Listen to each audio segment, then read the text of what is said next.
the brains, on the beat, on the beat. Araw-araw iniisip kung merong mangyayari. Ang buhay ay itataya para sa iba kalahati. Ng aking mga paa ay nasa hukay.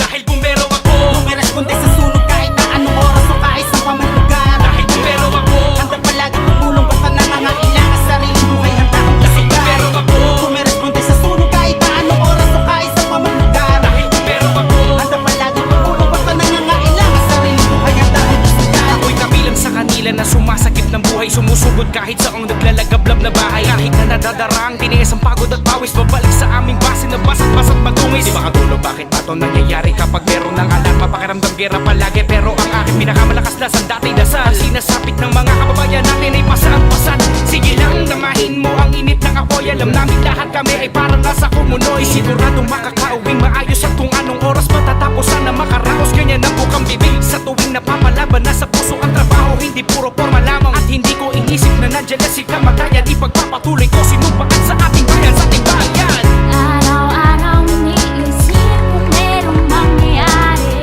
Ang buhay ay itataya para sa iba kalahati. Ng aking mga paa ay nasa hukay.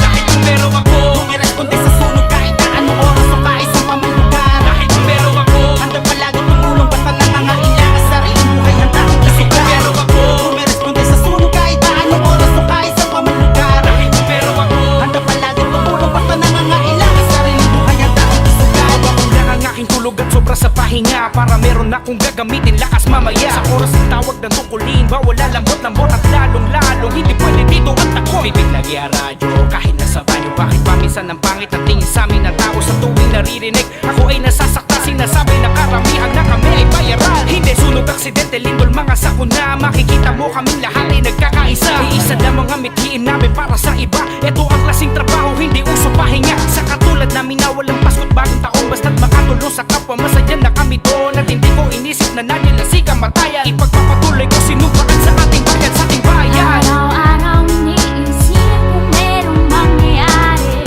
Ang buhay ay itataya para sa iba kalahati.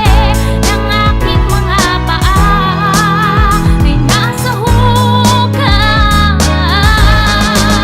Dahil bumbero ako, bumeresponde sa sunog kahit na anong oras o kahit sa pamalugar. Dahil bumbero ako, handa palagi tumulong basta nangangailangan sariling buhay handa akong kasigan. Bumbero ako, bumeresponde sa sunog kahit na anong oras o kahit sa pamalugar. Dahil bumbero ako, handa palagi tumulong basta nangangailangan sariling buhay handa akong kasigan. Sa akin ang iba, wala na daw pag-asa makuha ng ligtas ang kawawang bata. Pero hanggat nakikita ko merong paraan, walang apoy na mapanubo ka, pwede akong harangan. Giniba ko ang pinto at dali-dali na pinasok ang bahay na nagdininga sa paligid ay mausok. Hinanap ko ang bata at nakitang nakahandusay sa sahig. Humihinga ngunit wala na malay agad ko na binuhat upang mailabas. Ngunit di na malayang kahoy sa itaas. Babagsak na pala sa hiniya kapko ang bata upang maprotektahan. Na di ko naalintana ang mga pwedeng mangyari basta makapagligtas. Kahit may posibilidad ng buhay ko'y mapigtas. Nagising na lang ako ng paligid magpalakpakan. Ligtas na daw ang bata tapos pinasalamat.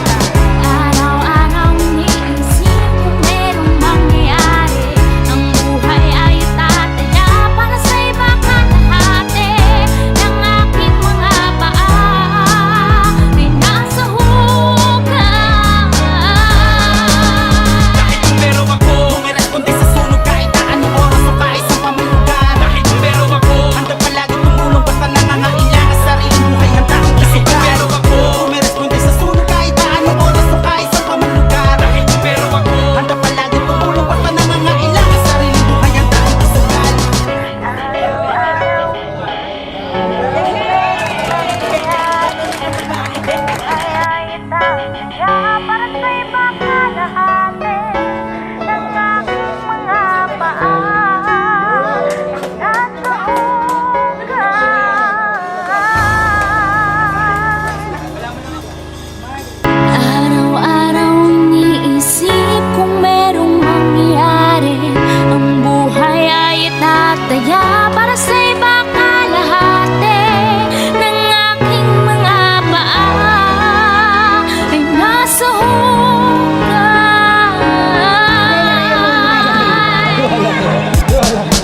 dungis. Di makatulog, bakit ba ito nangyayari kapag meron ng alarma? Pakiramdam gera palagi, pero ang aking pinakamalakas na sandati dasal. Sinasapit ng mga kababayan natin ay pasang-pasan. Sige lang, damahin mo ang init ng apoy. Alam namin lahat kami ay parang nasa kumunoy. Siguradong makakauwing maayos at kung anong oras matatapos sana makaraos. Ganyan ang bukang bibig sa tuwing napapalaban. Nasa puso ang trabaho, hindi puro forma lamang. At hindi ko inisip na nandiyan na si kamatayan. Ipagpapatuloy